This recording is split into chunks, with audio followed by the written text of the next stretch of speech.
ಕೀರ್ತನೆಗಳು 13ನೇ ಅಧ್ಯಾಯ 4ನೇ ವಾಕ್ಯ. ನನ್ನ ಶತ್ರುವು ಅವನನ್ನು ಜಯಿಸಿದನೆಂದು ಹೇಳಿಕೊಳ್ಳಬಾರದು, ವೈರಿಗಳು ಜಾರಿ ಬಿದ್ದನೆಂದು ಹಿಗ್ಗಬಾರದು. ಈ ವಾಕ್ಯದಲ್ಲಿ ಅರಸನಾಗಿದ್ದಂಥ ದಾವೀದನು ದೇವರೇ, ಶತ್ರುಗಳಿಂದ ನನ್ನನ್ನು ರಕ್ಷಿಸು, ಅವರ ಮುಂದೆ ಅವಮಾನ ಪಡಿಸದಂತೆ ನಡೆಸು ಎಂಬುದಾಗಿ ಪ್ರಾರ್ಥಿಸಿ ನುಡಿದಂಥ ಸಂಗತಿಗಳನ್ನು ವಿವರಿಸಲಾಗಿದೆ. ನೋಡುವಂಥ ಸಮಯದಲ್ಲಿ ಶತ್ರುಗಳು ಬಯಸುವಂಥ 2 ವಿಷಯಗಳು ಇಲ್ಲಿ ಬರೆಯಲ್ಪಟ್ಟಿದೆ. ನೋಡುವಾಗ ಮೊದಲನೆಯದಾಗಿ ಅವನನ್ನು ಜಯಿಸಿದನೆಂದು ಹೇಳಿಕೊಳ್ಳಬಾರದು, ಹಾಗೆ ಎರಡನೆಯದಾಗಿ ವೈರಿಗಳು ಜಾರಿ ಬಿದ್ದನೆಂದು ಹಿಗ್ಗಬಾರದು ಎಂಬುದಾಗಿ. ಅಂದರೆ ಒಂದು, ಶತ್ರುಗಳು ನಮ್ಮ ಮೇಲೆ ಜಯ ಹೊಂದಬೇಕು, ನಮ್ಮನ್ನು ಇಲ್ಲದೆ ಮಾಡಬೇಕು, ನಮ್ಮನ್ನು ನಷ್ಟಗಳಲ್ಲಿ ನಾಶನಗಳಲ್ಲಿ ತಳ್ಳಬೇಕು ಎಂಬುದಾಗಿ ಬಯಸುತ್ತಾ ಇರುತ್ತಾರೆ. ಅದು ಆಗದೆ ಹೋದರೆ, ನಾವು ಅವರ ಮೇಲೆ ಜಯವನ್ನು ಹೊಂದಿ ನಾವು ಮುಂದೆ ಸಾಗುತ್ತಾ ಇರುವುದಾದರೆ, ಅಭಿವೃದ್ಧಿ ಹೊಂದುತ್ತಾ ಇರುವುದಾದರೆ, ಅವರು ಎದುರು ನೋಡುವಂಥದ್ದು ನಾವು ಜಾರಿ ಬೀಳಲಿ ಎಂಬುದಾಗಿ, ನಮ್ಮ ಪ್ರಯತ್ನಗಳನ್ನು ನಾವು ಸೋತು ಹೋಗಲಿ, ನಾವು ಕೈ ಹಾಕಿ ಮಾಡುತ್ತಿರುವಂಥ ಕಾರ್ಯಗಳಲ್ಲಿ ಸಫಲತೆಗಳು ಉಂಟಾಗದೇ ಇರಲಿ, ನಮ್ಮ ಜೀವಿತವು ವ್ಯರ್ಥವಾಗಿ ಹೋಗಲಿ ಎಂಬುದಾಗಿ ಬಯಸುತ್ತಾ ಇರುತ್ತಾರೆ.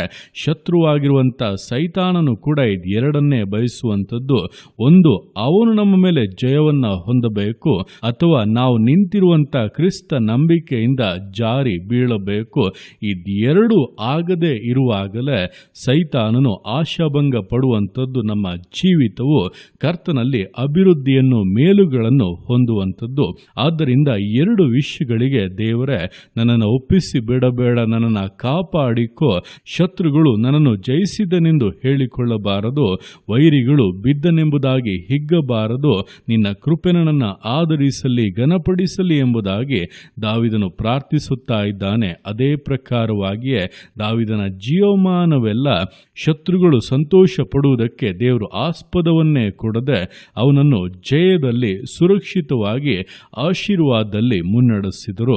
ಇದೇ ಪ್ರಕಾರವಾಗಿ ನಮ್ಮ ಜೀವಿತಗಳಲ್ಲಿ ಕೂಡ ದೇವರೇ, ನಮ್ಮ ಶತ್ರುವಾಗಿರುವಂಥ ಸೈತಾನನು, ಶತ್ರುಗಳಾಗಿ ಇರುವಂಥ, ವೈರಿಗಳಾಗಿ ಕಾರ್ಯ ಮಾಡುತ್ತಾ ಇರುವಂಥ ಮನುಷ್ಯರು ನಮ್ಮ ಮೇಲೆ ಜಯ ಹೊಂದುವುದಕ್ಕಾಗಲಿ ಅಥವಾ ನಾವು ಬಿದ್ದೆವೆಂಬುದಾಗಿ ಹಿಗ್ಗುವುದಕ್ಕಾಗಲಿ ನೀವು ಆಸ್ಪದವನ್ನು ಕೊಡದೆ ನಿಮ್ಮ ಕರಗಳಲ್ಲಿ, ನಿಮ್ಮ ಕೃಪೆಯಲ್ಲಿ ನಮ್ಮನ್ನು ಮರೆ ಮಾಡಿಕೊಂಡು ಅದ್ಭುತವಾಗಿ ನಡೆಸಿರಿ ಎಂಬುದಾಗಿ ಪ್ರಾರ್ಥಿಸುವುದಾದರೆ, ಆತನ ಆಲೋಚನೆಗಳನ್ನು ಕೇಳಿ ಆತನನ್ನು ಆಶ್ರಯಿಸಿಕೊಂಡು ಜೀವಿತವನ್ನು ನಡೆಸುವುದಾದರೆ, ಖಂಡಿತವಾಗಿ ಶತ್ರುಗಳ ಸಂತೋಷಕ್ಕೆ ದೇವರು ಆಸ್ಪದವನ್ನು ಕೊಡದೆ, ಅವರು ಬಯಸುವಂಥ ಕಾರ್ಯಗಳು ಯಾವುದೂ ಕೂಡ ನಡೆಯದೆ, ಅವರ ಯೋಚನೆಗಳೆಲ್ಲ ವ್ಯರ್ಥವಾಗಿ ಹೋಗುವಂತೆ, ಅವರು ಶೂನ್ಯತೆಯನ್ನು ಹಡೆಯುವಂತೆ ದೇವರ ಮಹತ್ಕಾರ್ಯಗಳು ನಿಮ್ಮಲ್ಲಿ ನಡೆಯುತ್ತದೆ. ನೀವಾದರೂ ನಿಮ್ಮ ಶತ್ರುಗಳು ಆಶಾಭಂಗಪಟ್ಟು ಹೋಗುವಂತೆ ಜಯದ ಮೇಲೆ ಜಯವನ್ನು, ಆಶೀರ್ವಾದಗಳ ಮೇಲೆ ಆಶೀರ್ವಾದಗಳನ್ನು ಹೊಂದುತ್ತಾ ಕರ್ತನಿಗೆ ಸಾಕ್ಷಿಗಳಾಗಿ ಜೀವಿಸಲಿದ್ದೀರಾ.